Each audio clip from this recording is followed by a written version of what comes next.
अस्सलामुअलैकुम। आज हम आपको दो बड़ी और अहम खबरों से आगाह करने जा रहे हैं जिन्हें जानना आप सबके लिए बहुत ज़रूरी है।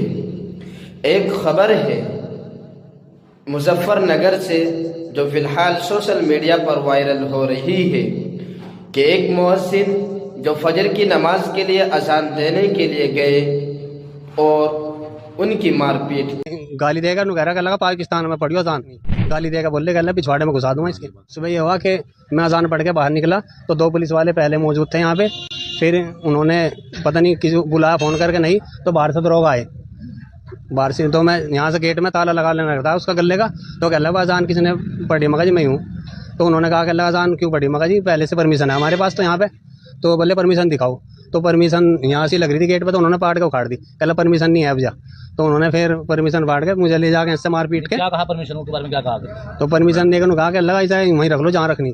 गाली देगा बोले कहला पिछवाड़े में घुसा दूंगा इसके। उन्होंने दरोगा साहब ने यहीं पे। और मारपीट भी उन्होंने हमारी मस्जिद में कैमरे लगे, सारी वीडियो है जो मारपीट के बाहर भी मारे उन्होंने, रोड पर भी ले जाके मुझे। और फिर वहाँ भी जब थाने में चले गए तो उन्होंने वहाँ भी गाली गलौज देकर बात करी, बहुत पता नहीं क्या क्या कहा, वह मैं बता नहीं सकता इतनी। तो फिर गंदी गंदी गाली भी दी उन्होंने। फिर कह लगा बस कितनी बात हुई। अजान पढ़ने कहाँ जाओ? हाँ क्या नमाज चल रही थी? नहीं जी, नमाज नहीं, नमाज तो 1 घंटे बाद होती है, 45 मिनट के बाद अजान के। यहाँ पे कोई नहीं था सिर्फ मेरे अलावा जब मैंने अजान पढ़ी। और क्या कहा? अजान देनी है अजान उन्होंने कहता अजान अगर अजान पढ़नी वहाँ जाकर थाने में गाली देगा। उन्होंने कह रहा लगा पाकिस्तान में पढ़ियो अजान। ये तो बहुत बदतमीजी करते हैं यहाँ पे आके।